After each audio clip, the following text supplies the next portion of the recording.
ಬೇಲೂರು ವೀರಶೈವ ಕಲ್ಯಾಣ ಮಂಟಪದಲ್ಲಿ ಜೆಡಿಎಸ್ ಪಕ್ಷದಿಂದ ಹಮ್ಮಿಕೊಂಡಿದ್ದ ಕಾರ್ಯಕರ್ತರ ಸಭೆಯಲ್ಲಿ ಸಂಸದ ಪ್ರಜ್ವಲ್ ರೇವಣ್ಣ ಮತ್ತು ಮಾಜಿ ಸಚಿವ ಎಚ್.ಡಿ. ರೇವಣ್ಣ ಸೇರಿದಂತೆ ಸಮಾರಂಭವನ್ನು ಗಣ್ಯರು ಉದ್ಘಾಟನೆ ನಡೆಸಿದರು.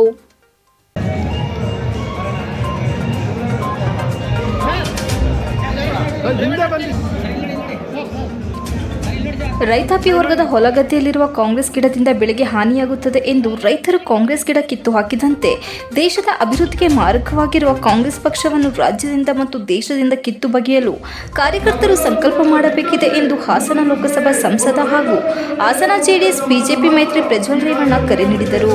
ಪಟ್ಟಣದ ವೀರಶೈವ ಕಲ್ಯಾಣ ಮಂಟಪದಲ್ಲಿ ತಾಲೂಕು ಜೆಡಿಎಸ್ ಪಕ್ಷದಿಂದ ಹಮ್ಮಿಕೊಂಡಿದ್ದ ಕಾರ್ಯಕರ್ತರ ಸಭೆಯಲ್ಲಿ ಮಾತನಾಡಿದ ಅವರು, ರಾಜ್ಯದಲ್ಲಿನ ಕಾಂಗ್ರೆಸ್ ಗ್ಯಾರಂಟಿ ಯೋಜನೆ ಮೂಲಕ ಲೋಕಸಭಾ ಚುನಾವಣೆಗೆ ಗೆಲ್ಲುವ ಅತಿಯಾದ ಆತ್ಮವಿಶ್ವಾಸವನ್ನು ಇಟ್ಟುಕೊಂಡಿದೆ. ಆದರೆ ಗ್ಯಾರಂಟಿ ಯೋಜನೆಗಳೇ ಕಾಂಗ್ರೆಸ್ ಪಕ್ಷಕ್ಕೆ ಮಾರಕವಾಗಲಿದೆ ಎಂದು ಭವಿಷ್ಯ ನುಡಿದ ಅವರು, ರಾಜ್ಯದಲ್ಲಿ 28ಕ್ಕೆ 28 ಕ್ಷೇತ್ರ ಮೋದಿ ಸರ್ಕಾರ ರಚನೆಗೆ ಮುನ್ನುಡಿ ಬರೆಯುತ್ತದೆ ಎಂಬ ವಿಶ್ವಾಸವನ್ನು ವ್ಯಕ್ತಪಡಿಸಿದರು. ಕಳೆದ ವಿಧಾನಸಭಾ ಚುನಾವಣೆಯಲ್ಲಿ ಜೆಡಿಎಸ್ ಪಕ್ಷದ ಕೆಲ ಆಂತರಿಕ ವಿದ್ಯಮಾನದಿಂದ ಜೆಡಿಎಸ್ ಪಕ್ಷಕ್ಕೆ ಸೋಲು ಕಂಡಿದೆ. ಇದರಿಂದ ಯಾವುದೇ ಕಾರ್ಯಕರ್ತರು ಧೃತಿಗೆಡುವ ಮಾತಿಲ್ಲ. ಇದು ನನ್ನ ಚುನಾವಣೆಯಲ್ಲ, ದೇವೇಗೌಡರಿಗೆ ಕೊಡುಗೆ ನೀಡುವ ಹಿನ್ನೆಲೆಯಲ್ಲಿ ಕಾರ್ಯಕರ್ತರು ಶಕ್ತಿ ತುಂಬಿ ಮತ್ತೊಮ್ಮೆ ನನಗೆ ಅವಕಾಶ ಕಲ್ಪಿಸಬೇಕು ಎಂದು ಮನವಿ ಮಾಡಿದರು.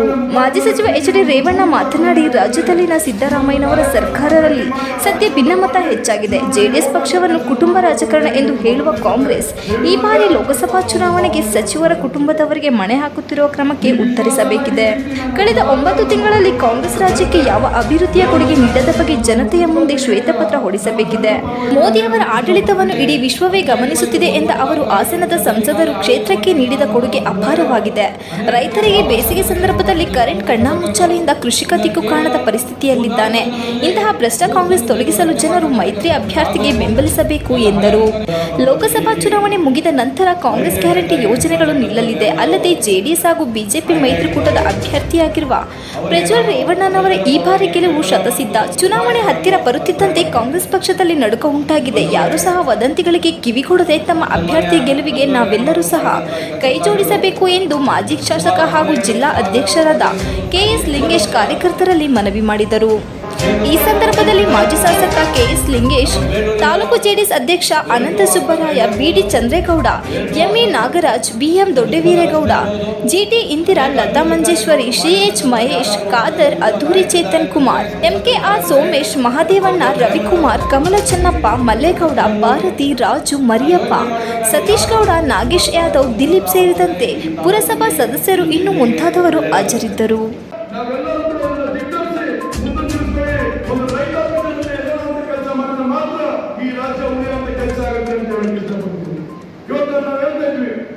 ಯಾವ ಸರ್ಕಾರದ ಸಂದರ್ಭದಲ್ಲೂ ಕೂಡ ಎಸ್ಸಿಬಿಡಿಎಸ್ಪಿಗೂ 16,000 ಕೋಟಿ ಅನುದಾನ ಕೊಡೋರು.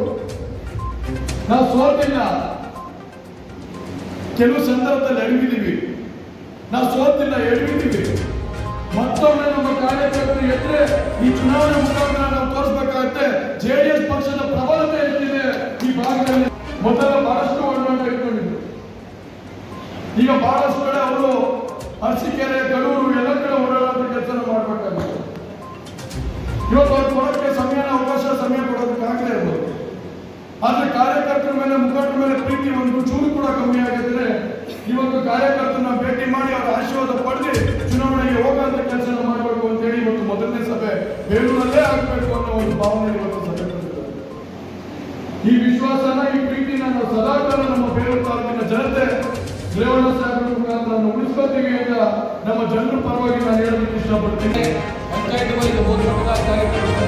ಆಯೋಜನೆ ಮಾಡ್ಕೊಂಡು ನಾನು ಮತ್ತು ಅನೇಕ ಕಡೆ ಭಾಗವಹಿಸ್ತಕ್ಕಂಥ ಕೆಲಸ ಮಾಡ್ತಾ ಇದ್ದು ಪ್ರಮುಖ ಸಭೆ ಕರೆದು ಇನ್ನು ಕೇವಲ 3-4 ದಿನಗಳಲ್ಲಿ ಬೂತ್ ಸಮಿತಿಯನ್ನು ರಚನೆ ಮಾಡ್ತಕ್ಕಂಥ ಕೆಲಸ ಆಗಬೇಕು.